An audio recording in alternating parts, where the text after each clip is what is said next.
ජයග්‍රහී දවසක් ඒවා ක්‍රීඩාවට ඇලුම් කරන ඔයාලා හැමෝටම. ඔයාලා මේ එකතු වෙලා ඉන්නේ ශ්‍රී ලංකා ක්‍රිකට් අප්ඩේට් කියන අපේ නාලිකාව සමගින්.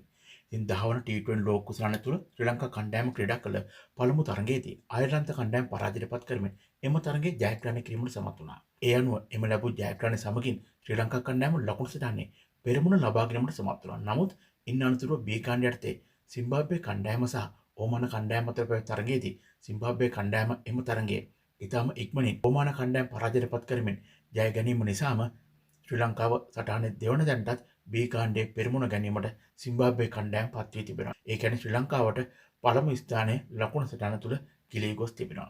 ඉතින් කොහොම නමුත් ශ්‍රී ලංකා කණ්ඩායම මූලික කොටයට අදාළව ක්‍රීඩා කරන දෙවන තරගයේ තිබෙනවා. එළිමෙන් 12 වෙනිදා 11 වෙනිදා තිබෙනවා ඕස්ට්‍රේලියාව සහ අයර්ලන්ත අතර B කාණ්ඩයේ තරගයක්.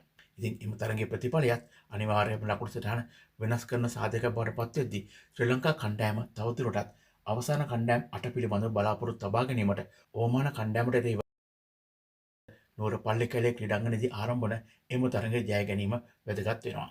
නමුත් ඒ විදිහට ශ්‍රී ලංකා කණ්ඩායම එම තරගයේ ජය ගැනීමේ බලාපොරොත්තුවෙන් නුවර පල්ලිකැලේ බලා පිටත්ව ගියත් ශ්‍රී ලංකා කණ්ඩායමේ ඉන්න ප්‍රබලතම තුන්ගුරියා ක්‍රීඩකයා වන වනතු අසරංගට එම තරගයේ මගහැරී ගොස් තිබෙනවා. ඒ පළමු තරගයේදී ඔහුට ඇති වූ පාදයේ ආබාධයක් නිසා. නමුත් මේ වෙනකොට දුෂාන් හේමන්තව නුවර පල්ලිකැලේ ක්‍රීඩාංගණයට රැගෙන ගොස් තිබෙන්නේ දැල තුල පන්දියවන්නක් ලෙස. එසේ නැත්නම් නෙට් බෝලර් කෙනෙක් විදිහට තමයි ඔහුව රැගෙන ගොස් තිබෙන්නේ. ඉතින් ඒ හේතු කාරණා නිසාම වනතුගේ ඉවත් වීම සමගින් ඕමානයට එරෙහිව ශ්‍රී ලංකා කණ්ඩායම අවස්ථාන ක්‍රීඩකයන් 11 දෙනා අතර වෙනසක් සිදුවීමක් නියමිතයි. ඉතින් මේ විදිහට වනතුගෙන් හිස් වන ස්ථානයට නිත්‍ය වේග පන්දුවන්නේක් විදිහට සංචිතයේ ඉන්න ප්‍රමෝද් මතුසානව කැඳවයිද එසේ නැත්නම් හිටපු නායක චරිත අසලංකව තුන්හිරාව ක්‍රීඩකයෙක් විදිහට කැඳවයිද කියලා තාමත් හරියට තොරතුරක් නැහැ. නමුත් අනිවාර්යයෙන්ම වෙනසක් සිදු වෙනවා අවස්ථාන ක්‍රීඩකයන් 11 දෙනා තුල. ඒ වනතුගේ ඉවත් වීම සමගින්. ඉතින් කොහොම නමුත් වනතුගේ ආබාධය තවදුරටත් ඈතට නොගොස් ඉදිරි දින කිහිපය තුළදී සුවතට හැරිලා ඕස්ට්‍රේලියාවට එරෙහිව තිබෙන තරගයට